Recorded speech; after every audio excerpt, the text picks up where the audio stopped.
Shining Wisdom is a strange beast. It's an action RPG in the same vein as the Legend of Zelda series, and why that's strange is because the Shining series, at least back in 1996 when the game was released, was known for its incredible tactical strategy games and a great first-person RPG.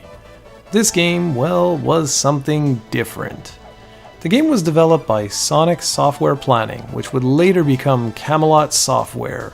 These guys were known for creating quality software, and on the Saturn they put out Shining the Holy Ark, as well as 3 fantastic Shining Force 3 games, which, sadly, only the first one was ever released outside Japan. It's likely Shining Wisdom wouldn't have been released in North America either if it weren't for the fine folks at Working Designs who published the game in North America. I should note that many fans dislike the translation of Shining Wisdom because it does away with a lot of the tie-ins from the previous games, and the company changed characters' motivations and took a lot of liberties with the overall story. Shining Wisdom sees players take on the role of Mars in his quest to stop the evil Pazort from bringing back the Dark Titan, who will no doubt destroy the world. Yeah, okay, the story isn't anything fancy, and it doesn't really captivate like some of the other games in the series. However, the Japanese version of the game tied into events from Shining Force 2. Pazort, for example, the game's protagonist, is actually an old follower of Zeon, which was the protagonist from Shining Force 2. You don't get the same connection in the North American version, as Working Designs didn't follow the same naming conventions because SEGA Japan refused to release the rights to their names, so Working Designs used original names.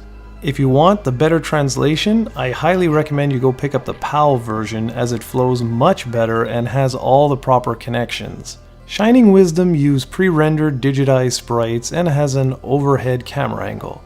The environments are all nice and bright, and the dungeon design is excellent. One criticism I have though is that the textures in the environments are exceedingly flat. I've seen Super Nintendo games that look better. And you can really tell this was a Genesis game that was converted to the Saturn at the last minute. The graphics aren't anywhere near as detailed as most 2D Saturn games are. Thankfully, the soundtrack is fantastic, being composed by legendary series veteran Motoiki Takenouchi. Gameplay is similar to that of The Legend of Zelda, as I already mentioned, where you traverse an overworld and enter dungeons to find new items which help you progress. There's a unique run mechanic in the game where you can tap on the X, Y, or Z button in order to generate momentum. You can see the run meter in the top center of the screen. If you reach the highest level and then hold the button, you can zip around the game at a much faster pace than if the gauge was empty. I'm really not a fan of this system, as I find it annoying having to always build up momentum by continuously pressing the button over and over again, and then only seconds later to get hit and then have your meter drop down and have to repeat it over and over and over again. Something else I'm not overly fond of is the way Mars' sword works, or the sword mechanic. He typically makes stabbing or poking motions instead of slashes, which make his strikes extremely limited. This, compounded with the loose hit detection, makes swordplay much more cumbersome than it should be. You'll end up getting hit a heck of a lot by enemies thanks to the hit detection and the short range of Mars' attacks. Mars' abilities are all wrapped around the A, B, and C buttons. C is where he can equip items such as his sword or upgrades like special boots, etc. A is used to equip items such as healing herbs, and B is used for magical orbs. If you combine certain orbs with the sword, you unlock new magical abilities. The problem is that each and every time you want to make use of a new orb, item, or piece of equipment, you have to continuously go into the menu screen and change out one for another. Let me tell you, it gets old fast. It's a very bizarre design choice since the Saturn has a whopping 8 buttons. Shouldn't your sword have been allocated to one of those buttons and then use the others for additional items instead of continuously forcing the player to swap out one item for another? Another issue is the lack of a world map. It makes it quite challenging to know where you have to go next because you can never sort of see the whole world. it's not uncommon to get completely lost.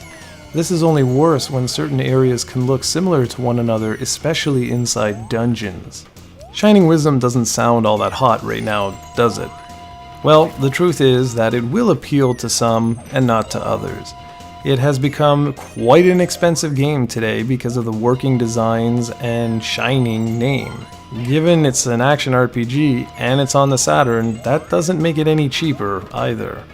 Personally, this is my least favorite of the 3 Shining games released on the Saturn in North America, and it has not aged too well, particularly because of the swordplay and the hit detection. Now, having already reviewed the fantastic Shining Force 3, all that's left now is to properly review Shining the Holy Ark, one of my absolute favorite games in the series. And that will pretty much conclude the Shining games on the SEGA Saturn. I would strongly recommend you check out Shining Force 3 and Shining the Holy Ark before checking this one out.